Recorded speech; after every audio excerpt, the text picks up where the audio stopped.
right, everyone. Welcome to another edition of the Entrepreneurial Development Podcast. I'm your host, C. Muzan. Have a great guest for you today.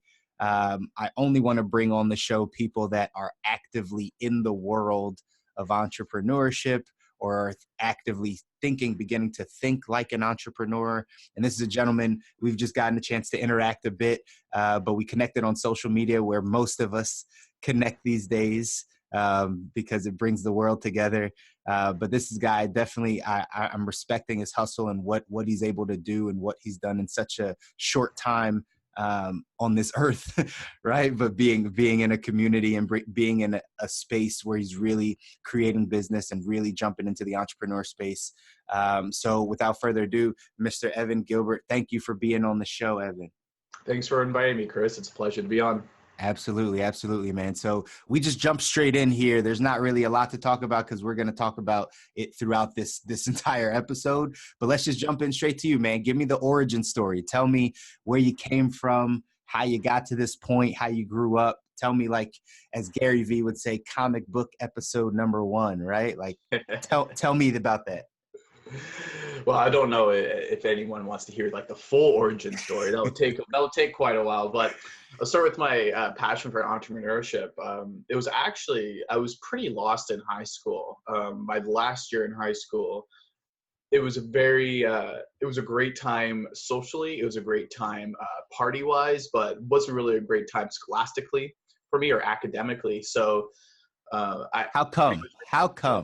Oh, it was a lot of parties. I was out partying like every weekend, having a good time with the people that were there. And looking back on it, even to this day, like I just wasn't ready to, or not necessarily wasn't ready to do this whole school thing. I just really wasn't, how should I put it? Wasn't really motivated to do it. I didn't really see a point in it. So I finished high school and I pretty much went the direction where I was told to go. Just go to college, go to university, go there right away, and you'll figure it out.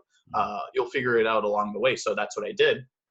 And I was in school for about a year, and I was just doing a bunch of random electives. I didn't really know what I was interested in. And then I think it was a year and a half after that, there's a big acting community where I live in Vancouver.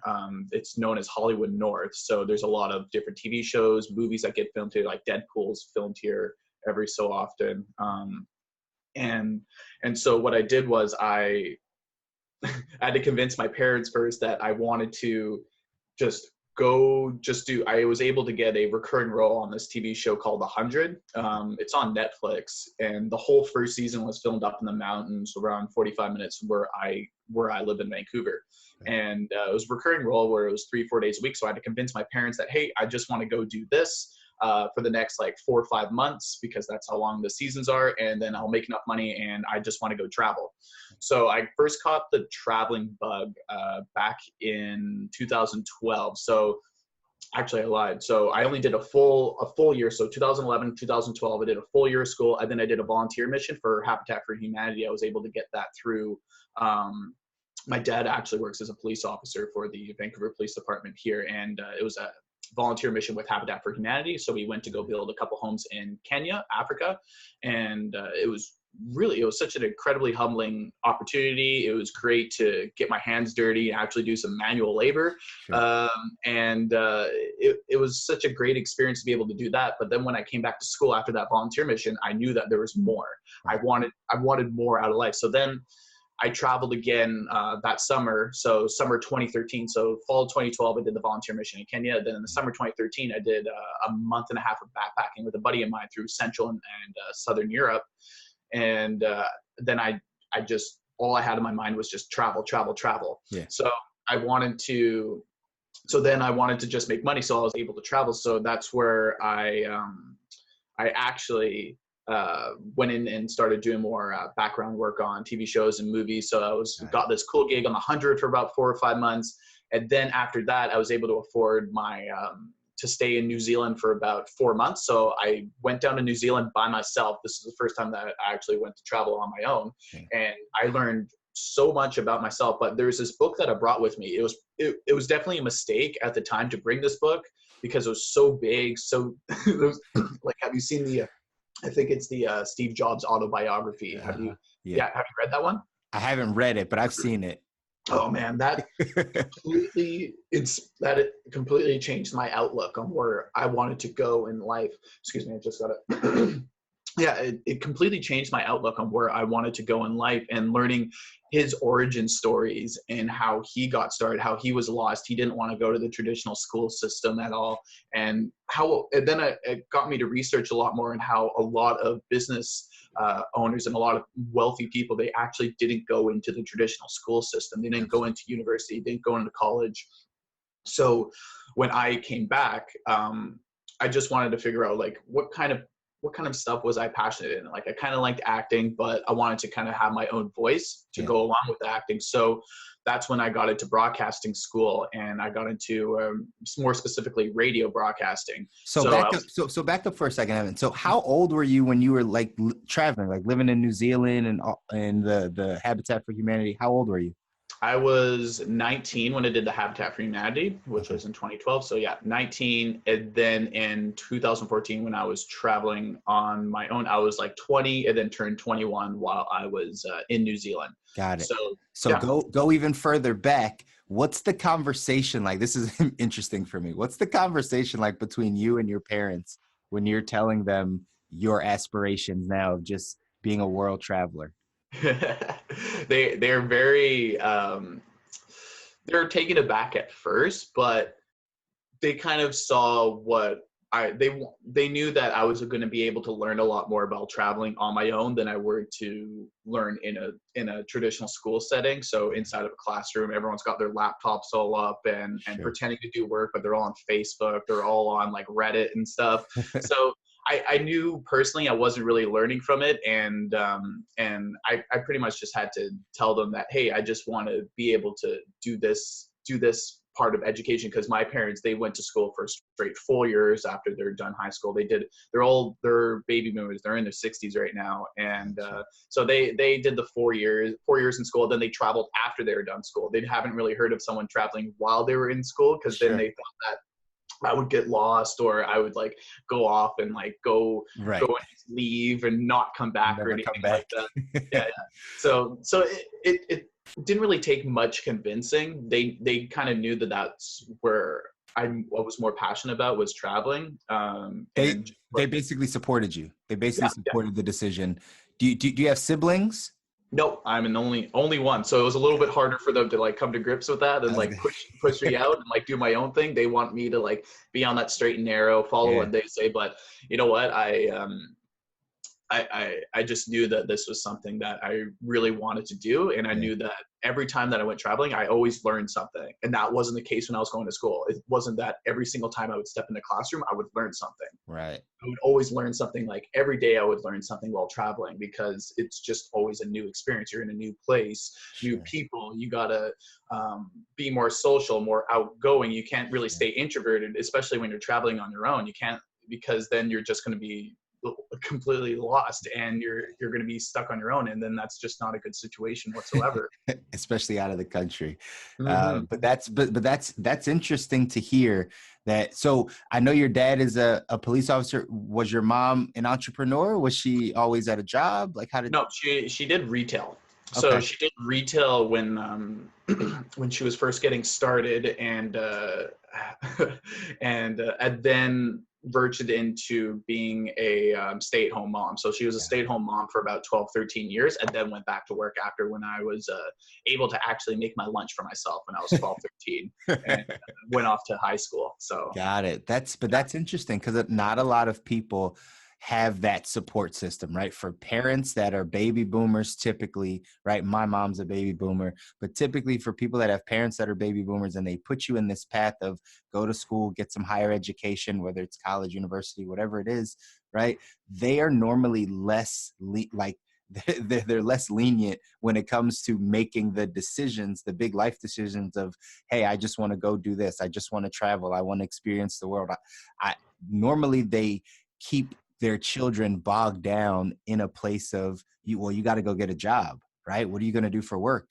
And that happens so often. So it's interesting to hear that your parents, even though they came from a very, traditional background, traditional upbringing, they still allowed you, their only child, to have the freedom and the leeway to say, you know what, at 18, hey, I'm going to go overseas. Hey, I'm going to live this other life, right? To be able to travel. So that's really interesting in your journey. And I think a lot of people, a lot of listeners can get value from that, to understand that, like, hey, sometimes your parents are supporters, but sometimes people aren't going to be supporters. And regardless, if you understand where you want to go and what, right, is really pulling you, if you just speak about it, right, you can go do it. You can go make it happen. So that's exciting, man. Not a lot of people have those huevos, right, to be able to do that at 18 and 19.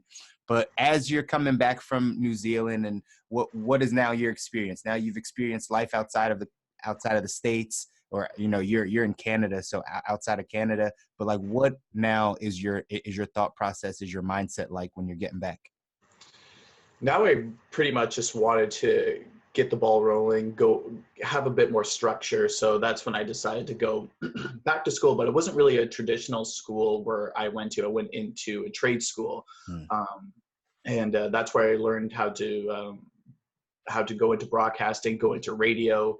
And it was interesting because we had our own campus radio station, which was actually live on the airways. So there's always a few thousand people that are always listening. And I was able to learn social media there, but I really wasn't really into the social media aspect. I didn't respect it at the time, looking back on it, because that was the big moneymaker, was through social media. But I was able to do like more organic posts, create some content for the social media pages, schedule it through Hootsuite, learn all that stuff. And I just thought it was just kind of like a waste of time. Personally, I was more into the aspect of like talking on air and going into radio. And then from just learning from someone while I was traveling, actually, was to just be a bit more forthcoming. We had to seek out our own internships with the broadcasting program. So we had to go out of our way to actually like apply for them, when all the other programs that was inside of that broadcasting, like the journalism one, the television one, they all had they all got like their pick of like what internship to get. We had to go out and seek our own, which was a little unfair at the time in my thought process, but it was actually much better, because then it curved the people that weren't actually serious, and they're like the ones that were kind of like dilly-dallying a little bit, and they got left behind, while us who seeked out those bigger opportunities, like I got to have an internship with one of the biggest media companies in Canada, Rogers Media, here in Vancouver, and the equivalent of that in the States would be NBC. Okay. So I was able to get an internship with there in my actual hometown of Vancouver. Nice. And a lot of people had to go venture out into the rural areas, go out of province, go to the middle of like Saskatchewan and stuff. And sure. I wasn't about that. So what did you learn by being there? Like that's a pretty big internship. It was good being there it was a month-long internship. It was free. And looking back on it, like, some of the stuff that I did, it was a little redundant. It was kind of like, hey, like burn these CDs and like put these in a lock, because they still had CDs where they needed to like burn for the radio stations, and they needed it to be digitized. And this was in 2017, and CDs haven't really been relevant in over 10 years. So I'm like, it took you guys like over 10 years to kind of like do this and wait for me to come. Like who wanted to do this before? No one really wanted to do it. So it was learning through there, but I also got to revamp some of the music on one of the stations, which was really cool. Go over that. And that's how I was able to get hired as a team leader on the promotion side for one of the radio stations there. Okay. Was actually just through my knowledge of the music, knowledge of the demographic, which was pretty cool, because I had a big diverse music background growing up. I love every single type of music that you can put in front of me. Favorite music though? Go. Favorite music? My favorite music personally, making me choose between my children. We all have a favorite child. Yeah.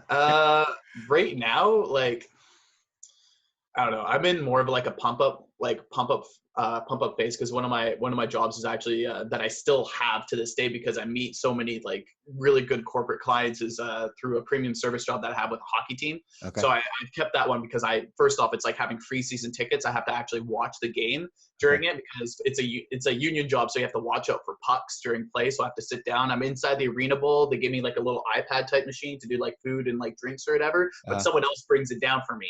So it's like I can't really give this job up. It's really good pay, and I'm meeting a whole bunch of people, and I've actually been able to get clients from that job. Sure. So they've actually cranked the music up, because the team's been really bad the last few years. So the noise level's been really down over the last few years. So they've cranked the music up by like 10 times. So I can't hear anything anymore. So all they're playing during the warm up now is like Migos, like Ric Flair Woo or whatever. So I get down for some of the really basic trap music or whatever right now, but I love everything. So that's interesting. I've been to a whole bunch of music festivals and stuff like that. I've seen like whole big ranges, but that's kind of like that's something that's a bit of a different topic.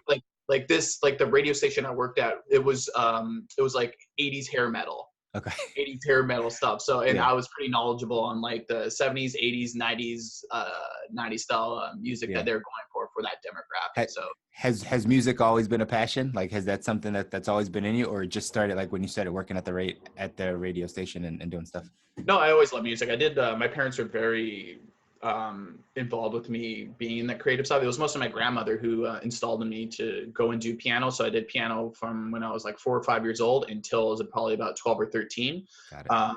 So I did all the classical stuff back then, and that's what really got me involved with music. And then I started I got my own mixing table when I was like 15, 16. So I did some like DJing events, and I was able to pay for the machine just by going out and doing a few parties when I was in grade 11, grade 12. So when I was like 16, 17, 18, I was able to just like pay off my like machine just through like whatever liquor that way they have, or they would give me money, or they would give me food or whatnot, which I thought was so cool. I'm like, well, I'm just here to like play whatever songs I want to for an hour and get free stuff. So yeah, it's definitely always been a passion of mine. And I've always had a love for music. And that's just from my like upbringing a little bit, was from listening to like really like rock styles, and then seeing the music transition, like top 40 words transition into more like rap. And so like my school kids would always like rap. My hockey friends would always like rock style. Right. And then I always had this classical stuff in the back of my head whenever I was at home. And then one of my buddies loved country. So it was just getting all of these things all intertwined or whatever, which I think is actually like broadened my horizon for music. And that's why I actually love traveling, is from just being able to like listen to something that's brand new that I've never heard of before, and just go straight into it and dive deep into it. You know why? Because a lot of people don't understand that, but like music is cultural, right? And so like when you get into a lot of different music genres, you actually are becoming more cultural, right? You're actually diving into the culture of whatever that genre is. And that goes hand in hand with you wanting to travel, right? And getting into other cultures and other places. And that's what it would make sense that you have a background or a love for music, because it's all cultural. So now you said from the internship, they hired you at that media company? Yeah, they didn't hate me. They didn't hate me, so they hired me. So I was there for about 6 or 7 months, looking back on it last year. And it was really cool. So I had to just fill out some client requirements. So I had to get a whole bunch of emails for a community college or something like that. It was a really weird giveaway because it really didn't mesh with the demographic. So I didn't really understand what I put in that complaint, but it's a big corporation. So like my complaint, like, oh, it's got to get like, dealt with like in a meeting in Vancouver. And then like, if it gets approved there, it has to go to corporate in Toronto. So it was just like, I was just kind of like disenfranchised a little bit with that whole process, but it was a really great learning experience being able to lead a team. So I led a team to go out to different demographic events. So be it concerts or if there's some festivals going on, and being able to interact with festival hosts. So planning, organizing events. That was really cool. Really good skill to learn, to actually like to interact with people and learn through influencer marketing, actually. And I didn't realize this at the time, was using the power of our social media to get into these things for free. So we would trade them a few posts for getting into the event. So we would post something to like post it on air, or we would post it on our website, or post it through our social media in exchange for something for us just being there. So companies would pay thousands of dollars to have their like little booth set up while we would be there for free, because we'd exchange it for a social media post. And I was thinking back on this after I quit. I was like, whoa, that's actually like pretty smart of them to be able to do. And they didn't even have that big of a following either on social media. So that's actually like how I was able to kind of grasp that a bit more, because there's so many people with like millions of followers online, but they can't monetize it. They don't know how to. And this big company who only had like, I think it was only like, they only wanted to do organic stuff, and they only had like 20,000 Facebook links or something like that on their page. Like it wasn't even that much, but I would use that as leverage to get into places for free, which was interesting. So did that. I did blog posts for them, social media posts, content. I did interviews as well for them. So it was just a really great experience learning all of that on the back end, seeing how the promotion sides work, how giveaways work. A lot of it was psychology too, and getting people to like sign up to different things, and how they were able to collect emails and collect data, even though they didn't know how to utilize it at the time. I know now how to utilize different data and organize them into lists and stuff. They still don't know. Like I've seen my corporate company, because I went up to them last year, and because I started to learn more about like digital advertising, and I asked them like, hey, like we should do some like actual ads, because I know how to do these targeting. You guys have a whole bunch of lists. You guys aren't really utilizing it, and I can like put your social media pages on steroids. Right. But of course, it's a corporation. I'm on the lower end, so not much really came about of it. And it was really funny because a couple months ago, I actually saw the first ad from the old radio station that I worked at. Oh my God, it was so bad. So bad online. Their targeting was just really terrible. No like engagement. There's no call to action, no nothing on it. So looking back on it, I was like, oh, thank God I'm out of there. But it was interesting to see how the payment I was getting through that the company I was with was much lower, and the amount of work that I was doing was probably about 4 to 5 times more than what I'm doing now, which is really crazy to think about. And I'm able to make like 4 or 5 times more money just by freelancing first and then going into business after. So I quit my corporate job in October of last year, and then I ventured into online, because then I'm like, oh, what the hell am I going to do now? Like Now I'm just kind of lost. I'm stuck. So then I started a podcast project, because one of my mentors from school actually has one of the top podcasts in Vancouver. It's called Todd Hancock, who was on, he had one of the most popular radio shows for 14 years, made too much money, and then they ended up just axing, which is what happens in broadcasting jobs. And he actually mentored me on how to like deal with podcasts, like do contracts and find sponsorship, even though you didn't have any like viewers or following or anything like that. So it was a really funny story with him. He told me that his first time getting an actual sponsorship was just through, I think he went to one of the casino companies like River Rock Casino or something like that in our local area. And he went up there for a meeting, and the only thing they asked him was to see his phone, because he was asking, I think it was for $10,000 to $15,000 or something like that in sponsorship. And he had no views, no listens to. He was just this like big radio guy transferring into podcasts, like had no following whatsoever. And all they asked was to see his phone. First thing that came up on his phone list from working in radio, Chad Kroeger from Nickelback. As soon as he saw Chad Kroeger from Nickelback, like his phone number on his phone, they're like, all right, here's the money right away, just from his connection. So like no matter what job or what kind of be it you hate it or you love it, just always have those interactions with people. And as soon as your own almost like not really like a following, but as soon as your connections are able to grow, and it's still who you know today. Absolutely. And the more people that you know, the more people that you interact with, then other people are going to be able to see. And that's something that I've been able to translate into myself. So when I started my own podcast, I do a lot of interviews with people who I find interesting, but they're also like a little bit more higher status. So it's funny how you mentioned a little bit earlier, Chris, about the parenting and supporting your parents, because I just talked to Evan Carmichael a couple of weeks ago about about like supporting parents and stuff, and how his parents were super supportive in his vision and his dreams when he was 18, 19, and didn't question him. Sure. So they just went off and didn't question anything that he did. And now he has the largest entrepreneur channel on YouTube. He has almost 2 million subscribers. Yeah. And I actually got to interview him after he interviewed Tony Robbins. So it was 2 minutes before he was with Tony Robbins, and then I got to interview him. How did that happen? Tell us that story, please. Like, how did you make that happen?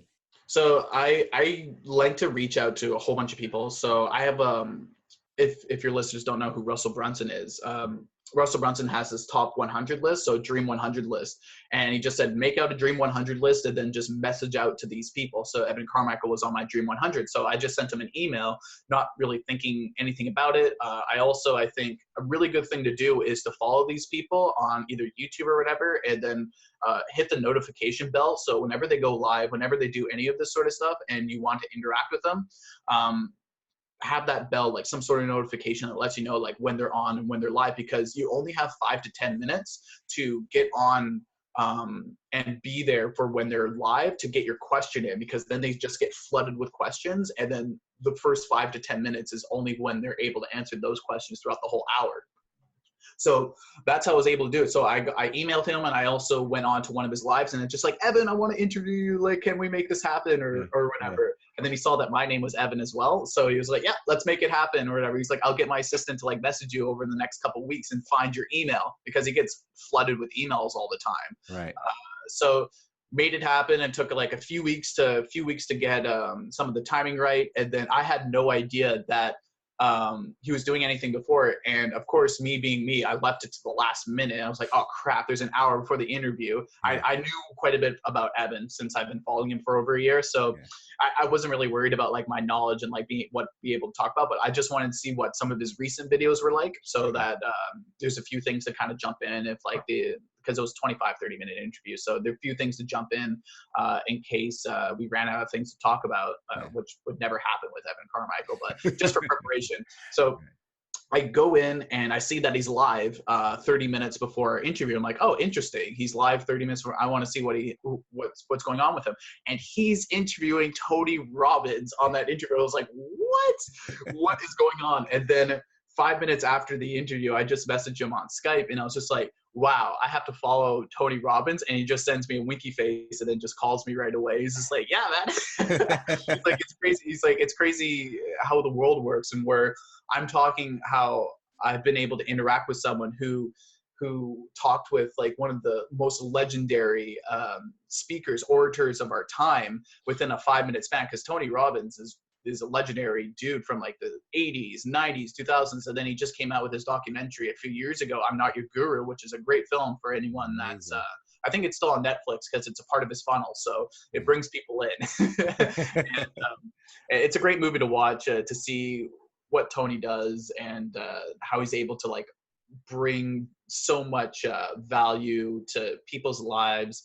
And it was just crazy to be able to talk to someone who just talked to Tony Robbins 2 minutes earlier. But Evan's on his own mission though. Evan's like has his YouTube almost on steroids right now, because I think when I first started following him, he may have only had 50,000 to 60,000 followers, but now he's at almost 2 million. That's only within like a year. Wow. Like that's crazy. And it's just from him just pumping out content all the time. And that's something that I've also learned too, because when I started to do my podcast, so I would do these nice 45-minute long video podcasts, super good. Like I love making it, but like it took me a week of my life to be able to do this 45-minute clip, and all I would get was like 100 to 150 downloads on it. And I was just like, this almost like the amount of time and energy that I've spent into this, it's almost not worth it, because I learned that I needed to grow my own audience first and then do a podcast after. You can't just do a podcast in the beginning. You need to be able to have an audience first and then go into a podcast. If you know who H3H3 is, he had his own YouTube channel first where he became this like meme, like YouTube reviewer. And then now all he does is his podcast, because he's been able to get like 6 million followers just from his YouTube, and he's been able to monetize it very well. He's one of the few, like he's part of the YouTube 1% where he's able to actually monetize on his audience.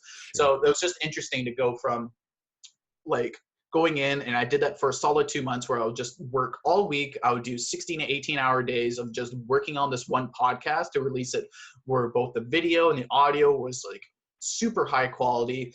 And then the YouTube, I think they started demonetizing channels that had under 1,000 subscribers in around January. And then I just got super flustered with that. I was like, oh man, like now I can't really do that anymore, because even though like I wasn't really getting paid much by YouTube, I think I was only getting like maybe $5 to $10 a week or whatever, but it was still something to like that I was able to like see grow. Sure. And as soon as they took that away from me, I wasn't able to see that monetary like kickback, even though it wasn't anything, but I loved seeing it grow and grow and grow every single week. Yeah. And then after that, I got so disenfranchised, and I just delved into like complete online entrepreneurship after that. So that's when I was able to find my mentor online. I was able to go into digital marketing. So I did a lot of freelancing work at the end of last year, the beginning of this year for digital marketing. Got completely overwhelmed. I had like 7 or 8 clients, and I was doing everything on my own. Huge mistake. Don't ever do that. Because it caused a lot of stress for myself and the stress for clients too, because I was just getting too overworked, too overwhelmed. And then I ended up screwing off to South America for 2 months. At the end of April, I filled all my contractual obligations because I left my corporate job to work for myself so that I can have the freedom of who I wanted to work with. And then I didn't have that freedom anymore because I got too overwhelmed. So I went away to South America for 2 months, and then I cleared my head while I was down there. And then I came back, and I was like, you know what? I was working too much on the business. I was working too much in the business. I need to work on the business instead. So then that's when I got incorporated this last August. And now I run a team of around 5 people. And we mainly just do digital marketing through like advertisements. So Facebook ads, Instagram ads, YouTube ads, because that's the quickest way to get leads for either clients or to grow a brand, is just through digital advertising. And it was such a cool concept to be able to learn that was the way to do it, because the costs are so low. Like on YouTube, you don't pay anything for an advertisement until someone watches 30 seconds of your ad. Like you have 29 seconds to sell yourself for free. Right.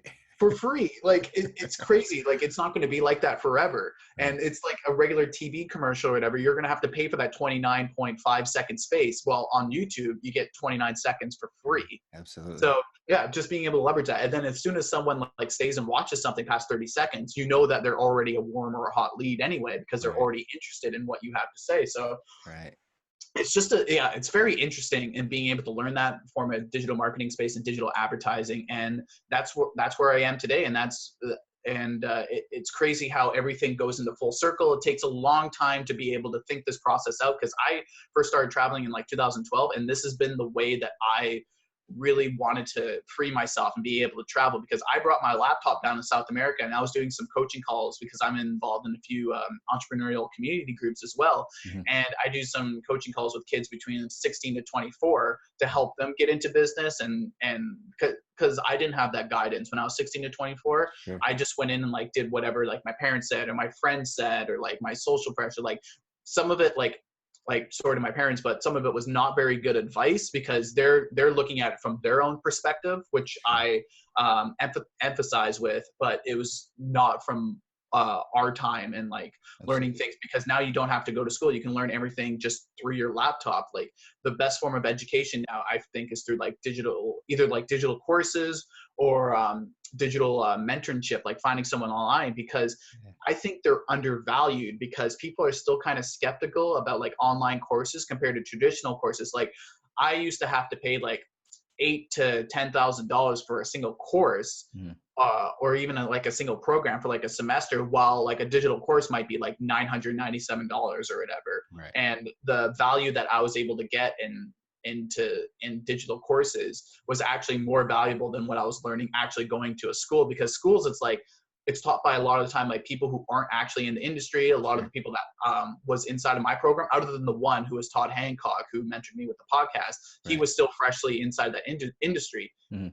Everyone else was like 10 years past. So it was like 10-year-old information. And then, but you're able to like skip out, if you're able to like, if you're really good at like reading people and flushing out all the BS that's online, then definitely like digital courses are probably like the way to go. And you're able to kind of like speed track that way up, because it's undervalued and they're delivering so much information. Like I learned more from my mentor who was like 17, 18 at the time doing these like digital courses. I knew more from him than I did from more about marketing through him than I did from my own program, which was like half of it was marketing. Sure. So, I'm curious. I'm curious how you look at mentorship, because I have a saying, right?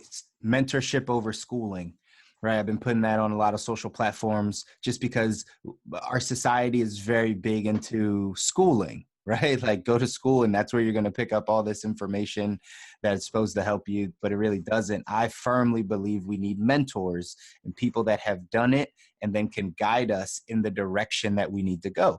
Right. So when did you find mentors? Because I know you have a top 100, like you have 100 lists, right? Like when did you understand the concept of mentorship? I really started to learn it.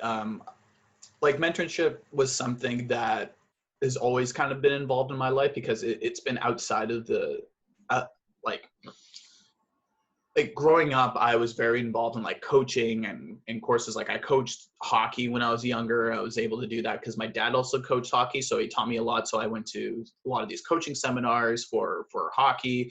And I just got a passion for teaching people. And I always wanted to be a teacher myself growing up. But I realized that like, why would I only want to influence 25 kids when I could influence like thousands of people online? Absolutely.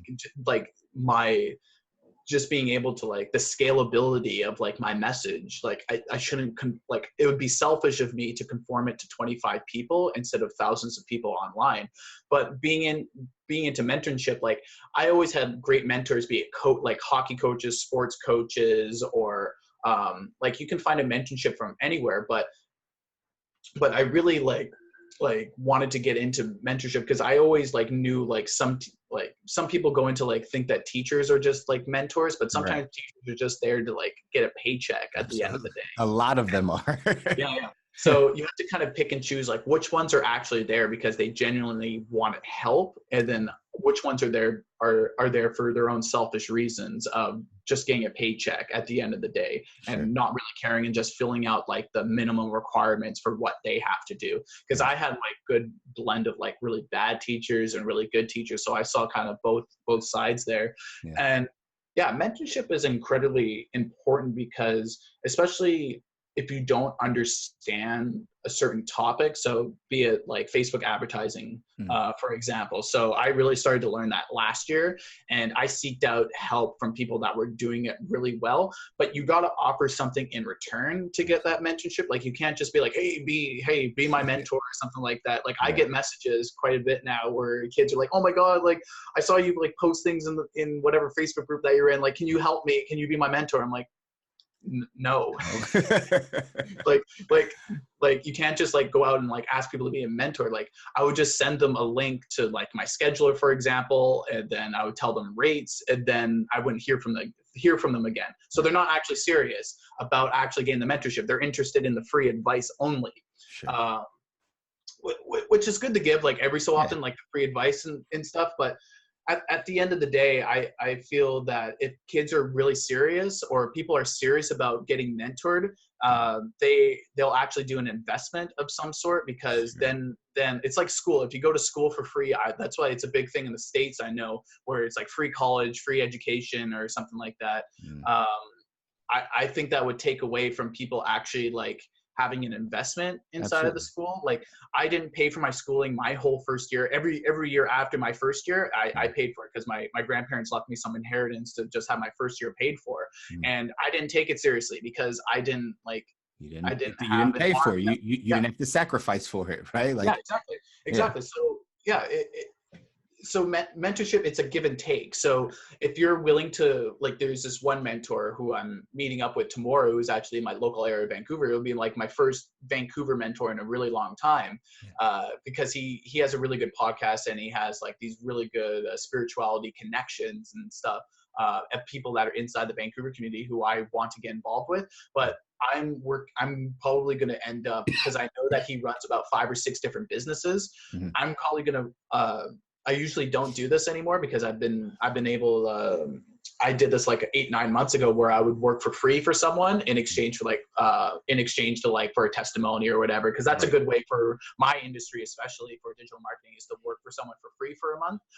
Just get them to do like whatever ad spend or whatever that they want to spend, but just work for them for free and just show them the results after. But for this guy coming up for tomorrow with my meeting with him, I'm most likely going to end up doing some campaigns for him for free, which I don't do anymore. But for him, I'll be able to do because there's so much upside for what he's going to be giving me. Absolutely. That like, I feel like I need to just do this stuff for him for free because he delivers so much value to me that it's like, it's the least I can do. Like he's giving me thousands of dollars, like tens of thousands of dollars worth of advice. Like if you're looking at it from like a strict value to like monetary scale. Sure. And it's the least that I can do for him is to just like help him out with this like digital advertising and help him make some more money on his back end for delivering just so much value to my life. So and that's it. It's a value exchange. That's where I see mentorship, and that's where I find a lot of people make mistakes where they try to like just ask for mentorship without returning anything. And I feel like you should always return something, be it monetarily or just if you have your own skills, like exchange it and just offer that. Be like, hey, I noticed that your website doesn't look very good, or hey, I noticed that I see that you're running Facebook ads, but they're not really gaining that momentum or anything of that sort. So maybe if I go in there and I help you tweak some of this out for you in exchange for like say 30 minutes a week from yourself. So just it's a give and take thing. That's where I've seen mentorship. That's the most important aspect of mentorship, is that it's not just them mentoring you. You're also should give something else as well, because you're developing a relationship at the end of the day. And I would say, right, like you hit the nail on the head, but I would take it even deeper to say that people aren't taught that. Right. You have to like, and that's why I asked you the question up front about like, how long have you known about mentorship, right? How do you get involved? Because I know how I got introduced to mentorship wasn't until, right, somebody introduced me to personal development, right? And once I started understanding personal development, then you start to get that understanding of, okay, if I have a mentor, it's a value exchange, right? What am I giving them in return for them giving me their knowledge, their time, whatever it is? But I don't think people get taught that. Right? There's a lot of kids that will grow up and never really understand what it means to be mentored or have a mentor, or what their role is in order to have a mentor. So I'm always curious at figuring out, how do we explain that to people? And this is one of the things that this podcast is going to be able to do, is really teach people like, hey, right, like you've just added a ton of value for, there's somebody out there listening that maybe wants to have a mentor but doesn't understand the process or the steps or how to reach out or how to ask.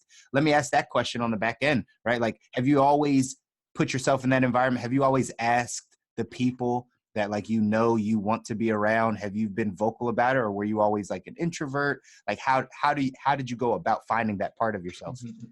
It's very, very interesting. So being an only child, I always had to be much more introverted, say at school, or I would have to be introverted more in like social settings because I wouldn't get that at home from people my own age. So I was always the one that got yelled at by teachers to go sit back down in my desk, because I would just go up to just go socialize, because that was my time to socialize. Like I didn't have any siblings at home who were my age, where that was able to kind of like, that I was able to empathize with when like my current situation. Like my parents are great and all, but they're like 40 years older than me. They never really understood what I was almost going through while growing up. So I was always that kid that was very extroverted growing up. And then I don't know, something happened where it was just like one too many teachers or one too many people told me that you just need to sit down, shut up, and do your work. So then I became a little bit more introverted for a couple of years, actually. It was really weird going from like super extroverted to introverted. And then just recently, over the last like few years, I've been able to get more extroverted again and get out of that comfort zone. And it took a little while. It took like 6 years or so for me to like go back and become extroverted again and reteach myself like, hey, it was actually okay, because it was just years of people just saying, no, like don't get up, don't go talk to people, don't do any of that sort of stuff. And and yeah, it took a while for me to come back and become that extrovert, but like the worst that can happen is someone saying no to you. Right. Like even if you don't ask someone, like that's one of the things that I've learned throughout my life, especially from acting. Acting was one of the best ways for me to learn this, was going out and doing auditions, and everyone, like I would go out to do hundreds of auditions. No, no, no, no, no, every single time. And it's not like it was anything that was my fault. Like the film industry, it was like very picky at the time. Like I was only 16, 17 years old. So I was only able to work a maximum amount of hours, which I didn't really understand at the time. Mm-hmm. So people wouldn't pick me because they wanted me to be on set for 16, 17 hours when I was only allowed to be there for 8. Sure. So that's why I wouldn't have gotten picked. It wasn't anything that, no matter my ability, no matter how I looked, it didn't really matter. It only mattered for them at the end of the day if they're able to keep me longer than 8 hours, which most film sets they do. So just being able to learn to understand that no doesn't actually just mean no. No just means like, okay, just move on to whatever, just move on to something next, and then maybe do a follow-up maybe a month later. Because if I get told no because when I was going out and doing meetings a few months ago, I would always get told no for our services, right. But I wouldn't really get discouraged by it because I would just do I don't know if you've heard of this program called Loom. Loom is one of the craziest, unreal programs out there. It's a recording service where, have you heard of Loom, Chris? No, I haven't. It's a recording. This is gonna like blow your mind. So Loom is my favorite thing to use for any sort of client work, any sort of anything that I need to send off right away. So it's a service where it's a screen recorder. So it's a webcam and screen recorder, and it records everything. So you just click play or whatever, and then it comes up automatically onto your Chrome server. So you have to use it with Chrome. And as soon as you're done doing a video or a presentation, be it like 5 minutes, an hour, or something like that, your webcam's in like a little circle on like the bottom left of your screen. And as soon as it's done, a link comes up right away. Your video, you can send that link to anyone, and it happens in a split second. Or you can download it. You can download the video, but that takes probably about like a couple minutes, depending on how big the file is. But that video is accessible in a second. So all I do is just send looms out to follow up with people. So it literally takes 15 to 16 minutes for me to follow up with someone who said no maybe a month ago. But then I offered them a whole bunch of like new value for like 15 minutes and show them like step by step, and then people are like, whoa, no one ever really does this. So let me get this right. You're recording like basically a video tutorial type of thing and then sending it to clients or prospective clients that you're following up with. Yeah, all because of this Mark Zuckerberg thing about like after he went into like Congress or whatever back in April, Facebook's had to implement. This is a tip for anyone that's looking into doing any sort of like Facebook ads or any sort of digital marketing agency work. Go into info and ads on a business page, and you'll be able to see all the ads that someone, that a company or someone that's doing currently. So I'm able to go in and see these info and ads, and then all I do is just talk about the ads, talk about the copy, talk about like their call to action. I'm not too sure what the targeting is because that's all done on the back end, so I can't really see it. But I'm a big emphasizer on lookalike audiences and retargeting. That's the only reason why someone should do either Facebook ads or YouTube ads, is if you already have a list available, if you already have your Facebook pixel installed on your website, and then you're able to do retargeting ads of people who visited your website or people that look like or would look like the people that visited your website, or even an email list. Email lists are super important as well. I know email marketing kind of died maybe a few years ago, but it came back when Facebook would use these lists and then use their AI to go after a lookalike audience of that list. So say you had 1,000 people that opted in for like, they bought something on your website. You could then use that list to follow up with people that may seem like them. So they look like them, and Facebook's able to like use their algorithm, like, hey, there's like these people like these types of pages. Oh, hey, these people make this much amount of money. Like Facebook has all this information, which is kind of creepy, but you know what? It's just the time that we live in, and it's a free service. So, and it's the best way for myself to Loom as a platform. It's the best way for me to like go over any potential clients, any of their either their lead generation forms, their advertisements, and then just kind of tell them which direction they're able to go to. And then I just send off the loom in an email, or I send it to them through Facebook Messenger, and boom, it's done. It literally takes 15, 16 minutes for you to like send over a video, which I think is crazy, because I used to have to make an unlisted video on YouTube. I used to have to like record something and then upload it onto YouTube, which would take another 10 to 25 minutes, and then like have it unlisted and then send that link out. But now I don't have to do that. It's made my life a lot easier. Well, I appreciate that, and our listeners, I'm sure, appreciate that that nugget right there. Loom.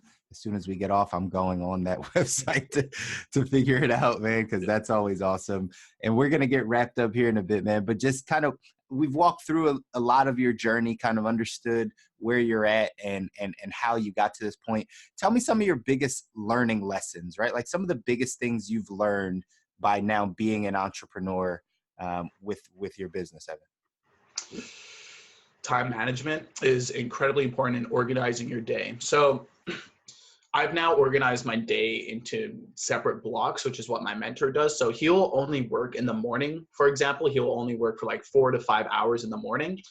So he'll do an hour work, then 20-minute break, hour work, 20-minute break, hour work, 20-minute break for 4 times. And he's been able to be a lot more productive with that. And then he'll do like any sort of calls or something like that, or lead generation in the afternoon, because he was already able to get his work done. Sure. The other one is to just not get discouraged at all. There's so much information out there, especially in online entrepreneurship, for what you can do. You can do drop shipping, you can do Amazon FBA, you can do a whole bunch of different affiliate marketing stuff as well. Best thing is to just master one of them. Right. Just focus on one of them. There's so much information out there online that people can listen to, and it's easy to get lost. Your job is to just focus on what you like to do the best and what you like to do the most, and become an expert at it. So with myself, I ventured into, and I did like 4 or 5 different things when I was just getting started online. And then I was like, wait a minute, let's take a step back here. Let's reevaluate and see what I'm actually like, what would yield me the most return for my time. And that was with social media marketing. Social media marketing is probably one of the best business models that is out there. Personally, like my personal opinion, I think it's one of the best business models out there, because all you need to really do is know how to sell, and then be able to read people. So being able to read either potential clients, to have what I call, pardon my French, an asshole dar, so that the clients don't, so that you don't have any like rough clients or like anyone that's really going to be a pain to work with.